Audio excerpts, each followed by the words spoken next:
3 de maio de 2017, depoimento prestado pelo senhor Joesley Mendonça Batista, na sede da Procuradoria-Geral da República, acompanhado do seu advogado, Dr. Francisco de Assis e Silva, OAB 16615 Paraná, presentes os membros do Ministério Público Sérgio Bruno, Fernando Antônio Oliveira e Eduardo Pelé, ausentes agora, mas daqui a pouco vão retornar à sala. Antes de começar sobre esse próximo tema aqui, que é o nosso 5º depoimento, eu queria só advertir os presentes que a única forma permitida de gravação desse ato, de registro desse ato, é o equipamento oficial aqui, que está aqui de áudio aqui, vídeo ali, e qualquer outra forma de gravação não é admitida e pode comprometer a legalidade do ato. Então eu peço que não registrem, e caso tenham registrado esse ato de hoje ou qualquer outro da negociação, que a gravação seja destruída, porque a única forma permitida é a oficial. Tá. Então vamos agora passar para o tema denominado aqui no anexo como a interação com Eduardo Cunha / renovação da desoneração da folha de pagamento. Conta para a gente o que se refere desse assunto, doutor Sérgio, como eu falei nos outros anexos, em 2013 eu conheci o Eduardo, fui me aproximando um pouco mais dele em 2014, nós fomos um importante financiador da campanha dele para presidente da Câmara, com 30 milhões na época. Financiar a campanha da Câmara, mas não tem campanha. Não tem campanha. Diz ele que precisava de 30 milhões, não sei para quê. Propina, uma propina que foi paga sob o argumento... Que eu dei para ele, que ele deve ter pago para outros. Enfim, e que entrou na planilha lá do Lúcio. Entendi. E aí, isso me aproximou mais dele, 2015. Qual foi o valor? Desculpe. 30 milhões. 30 milhões de reais.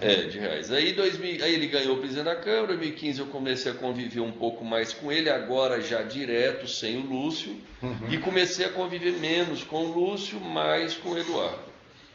Enfim, e nessa de ir se aproximando do Eduardo, eu tive várias vezes na casa dele enquanto presidente da Câmara, durante o ano de 2015. Na residência oficial? Na residência oficial, então eu sempre ia à noite lá, ou jantar, ou chegava 9, 10 horas da noite, ficava até meia-noite lá, eu fui várias vezes.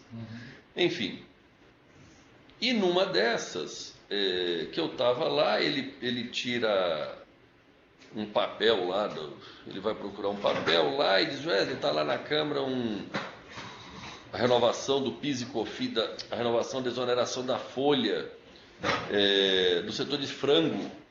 E é o seguinte, ele sempre usava essa linguagem, ele sempre dizia que tinha que pagar outros deputados, mas na mesma história da eleição, ele dizia, eu preciso comprar outros deputados lá, pagar outros deputados, então o dinheiro, em tese, era sempre para uma terceira pessoa. Sim. Na mesma história, ele disse, eu precisava de 20 milhões para poder comprar uns deputados ali, para poder aprovar isso para vocês. Na realidade, eu não pedi nada a eles, não estava em pauta, mas nessa dele seguindo os negócios... Esse foi mais um caso que ele foi mais um caso levou o negócio a você. Que ele me trouxe como... Enfim, eu não pedi nada a ele. Eu cheguei lá, enfim, eu não achei que eu ia ter que pagar nada por isso, mas então vamos lá. Aí chegou lá 20 milhões, é um negócio importante, eu falei, Eduardo, enfim, vamos fazer por 10 então, e tal, 15. Então 15 milhões, tá bom, 15 milhões. Tá bom, foi aprovado, renovou, tanto é que era para o setor, né? E acabou que se eu paguei 15 milhões para isso, eu sozinho paguei para o setor inteiro, né? Mas tudo bem. Aí, 15 milhões, foi acertado, começou a ser pago logo em seguida, de 1 milhão, 2 milhões. Eu, pessoalmente, algumas vezes eu tive em Jacarepaguá, no aeroporto de Jacarepaguá, porque eu ia, passava lá, falava com ele. Ele ia te encontrar lá? Em Jacarepaguá, enquanto presidente da Câmara. Aí ia lá, conversava um pouco, algumas vezes eu andei levando 1, 2 milhões para ele. De lá eu saía, ia para Santos Dumont, que eu ia de helicóptero. aí em Santos Dumont, algumas vezes eu ia lá no Aécio, dia de domingo, conversava um pouco com o Aécio, não levava dinheiro, dava dinheiro para o Eduardo. Ia no apartamento do Aécio. No apartamento do Aécio, conversava um pouco com o Aécio e vinha embora. Esse foi um programa de domingo meu de algumas vezes. Mas voltando ao Eduardo, foi isso. Aí nós fomos pagando tal, 15 milhões. Aí, uns 15 dias antes do Eduardo ser preso, ele esteve lá em casa. Aí, ele esteve lá em casa e conversando comigo, ele falou: Joel, então, está faltando 5 milhões. Eu falei: não, Eduardo, não está faltando 5, eu já te paguei os 15. Ele falou: não, mas era 20. Enfim, não dá para brigar ou com o presidente da Câmara ou com um sujeito, né, sujeito bom de briga como ele, né? Aí eu fiquei quieto ali, disse: tá bom, Eduardo, tudo bem, né? Quem sou eu para ficar arrumando confusão com o Eduardo? Disse: não, tá bom, tudo bem.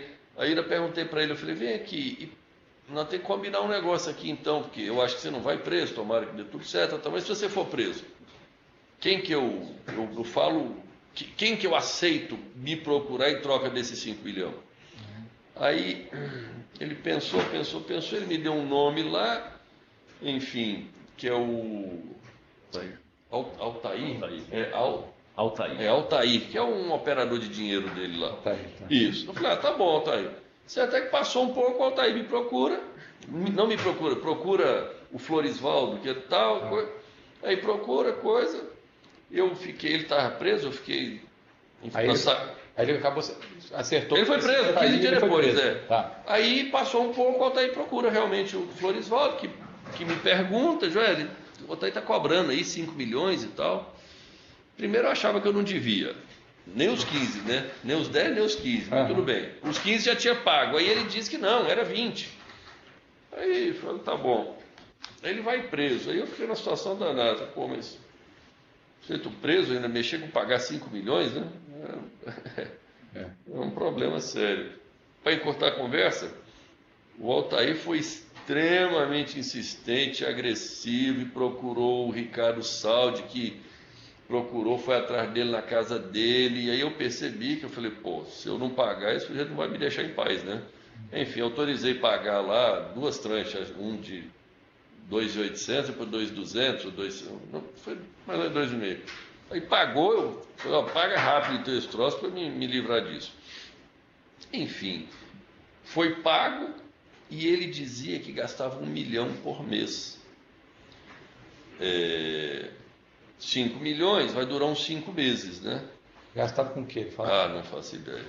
Aí que ele precisava de 1 milhão por mês. Sim. Aí, não faço ideia. Eu paguei lá os 5 milhões e pensei: então parece que eu vou ter 5 meses de paz, né?